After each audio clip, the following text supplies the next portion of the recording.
Everybody had those certain TV shows that they watched while they were growing up that became a defining part of their childhood.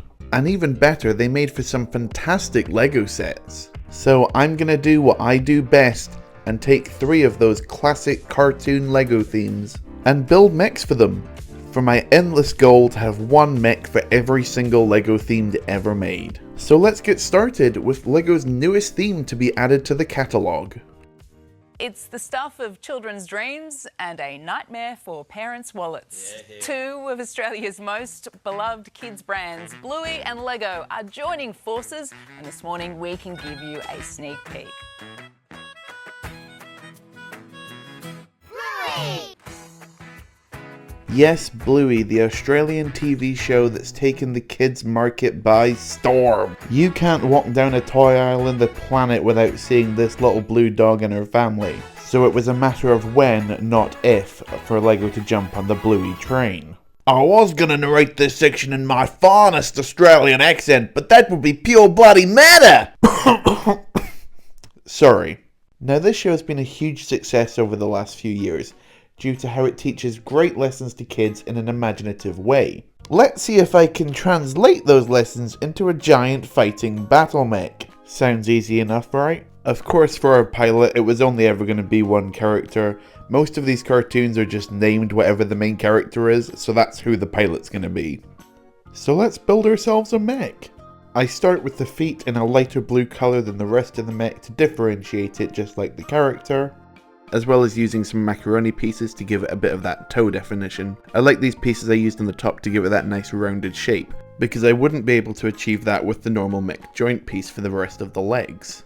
But they're on here of course in that very elusive bright light blue colour, which was only ever available in one random Ninjago set, even though they were immediately covered up by all the parts used to detail the legs, including these exceptionally difficult to come across claw pieces from this exclusive Legoland set. I then got to work on the mech's torso, and from there you'll see I'm adding on a lot more of those classic mech pieces like the cockpit and the front armor plate. You'll notice that the arms are a bit lower in this mech than they are in most of my other ones, and you'll soon see why, because I'm deciding to do something a little bit different with that front armor piece. The arms are detailed in a very similar way to the legs just to make it look a bit consistent. Next I had to add the tail and the hands, the tail very simply clipping onto the back bar on the other side of the mech, and then with the hands I'm going back to the bright light blue colour, again just like the actual character, with more of those macaroni pieces. And you'll start to see on top of the mech I've got these weird arches poking up. When you look at Bluey herself, you'll see that the body kind of moves up into the head in one big chunk, so I was going to have to give this mech a face, which I never ever do. But adding in all the face details, I really like it. I think the ears match up really well, with the eyebrows kind of just like perfecting the look. Some very simple eye prints and the nose below it. There's even a black hot dog piece hanging off the side of the nose to kind of create a smile, even though it's quite hard to see. Although with the minifigure in, you may notice a bit of a difference in the colouring. Now, I designed this mech before I got a hold of the actual Bluey minifigure, and I always assumed that her nose and like the insides of her ears was going to be tan. I didn't even have to think twice about it, that's just always what I thought it was. So just imagine my shock when I open the box and find that Bluey's face is yellow. Not even like a brighter version of yellow, like bright yellow. Like her face is the same colour as the slide. Even on the box it shows the one from the actual show, and it's clearly a lot lighter shade than her face. I just don't get it. But with her actually in it, the kind of shadows that are created from the big ears either side of her kind of does make it look a little bit darker and look a bit closer. So I'm just going to go with it. I tried building it in yellow, but I think the tan just looks better anyway. So there you have it. There's my Bluey mech. Very interesting colour, not like anything I've built before. And yeah, really like it. Let's see what show to build next. Life asks us many important questions. Are we alone in the universe? What is the meaning of life? Who lives in a pineapple under the sea? Yes, of course I had to build a mech for this goofy goober, Between 2006 and 2012, 14 different LEGO sets were released under the SpongeBob theme.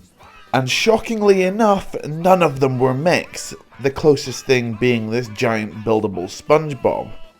So it's about time we build him one. The pineapple house is just so iconic to me that that's what I wanted to base this mech around. Because I feel like doing just a bigger version of the character like Bluey or the Build-A-Bob is just a bit repetitive. I decided to give the feet kind of this like under the sea, I guess the whole thing's under the sea, but this kind of like seabed look with a bunch of crabs and different like corals and plant life and stuff, just to give it a bit of a different start. Orange is obviously the main colour I'm going to use, accented with the regular blue colour because that's what the LEGO set used to represent all the windows. I've also put on these life preserver tiles just to give it a bit more detail and more of that sea look, even though that would make it float to the surface. Yeah, this mech's not really making sense, but then it's a SpongeBob mech, it's not supposed to make sense. Moving on to the body, I of course had to include the iconic steering wheel, which acts as the door. Physically couldn't build this mech without that being there, and I tried to round off the back as nicely as I could to kind of give that more round shape. That's the only part of this mech that's going to have any kind of round shape, by the way. Adding on the central part of the mech and the arms, you can see SpongeBob looking as ridiculous in there as I'd want him to. Now you'll notice the arms are extra long for this one. That's kind of just because of a certain part I wanted to include. You can see that the way that SpongeBob's body is built, that it's not going to fit in the normal front armor plate, but I wanted to get them in somewhere in this mech, so I kind of like had them as these big shoulder pads on the sides, and kind of built the big windows onto there that you see on the pineapple house. Speaking of pineapples, you may have noticed that for the hands of this mech, I decided to give SpongeBob pineapple fingers. I wish I had an explanation why. I don't. Just thought it would be funny.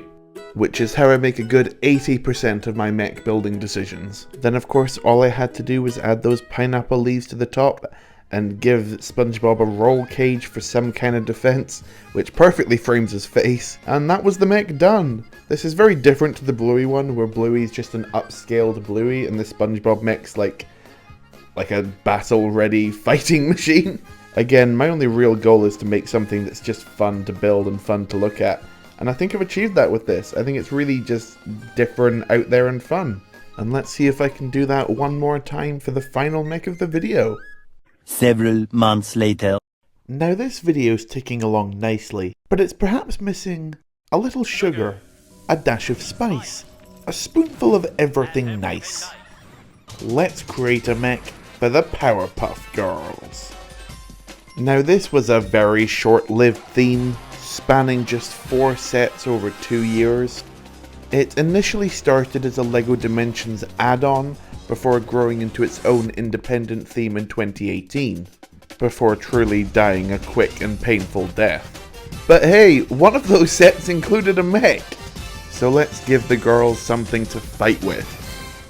And before any of you lot say, "They're superheroes, they don't need a mech," may I point you to Exhibit A, B, C, D, E, F, G, H, I, I, and Z for why you're wrong.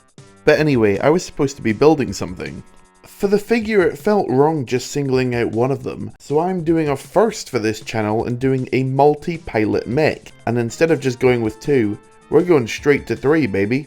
So my goal for this mech is to make it as smooth as possible and super cartoony, almost to the point where I don't really want any studs showing whatsoever. So the feet are super round, super chunky, with the colours of each of the 3 Powerpuff Girls, and they connect together with these big white 45-degree macaroni pieces. You'll also notice that because there's going to be 3 people piloting this mech instead of 1, I'm not using any of my typical pieces here. So all you people that hate this piece can live happily. I'm not even using any mixel joints. A couple of hearts on either side. You'll soon notice that hearts become a very big part of this mech, mainly just because this shot from the intro is so recognizable, as well as 3 circular tiles just to get a little bit more representation for each individual Powerpuff. On top of that, you can see I had this very ugly looking section, which will obviously be covered up, and you'll notice there's some turntables on either side. What connects to those turntables?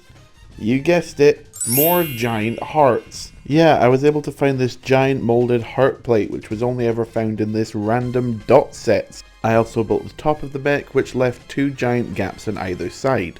Luckily, they were filled with some canopy pieces that I got from this random Easter gift with purchase. So many random sets today. You'll also see I tiled off the hearts with that same kind of look from the intro, with the multiple rings of hearts. I think it looks really cute. You can see using the classic bigger ball joints I've added on the arms, again big round circles.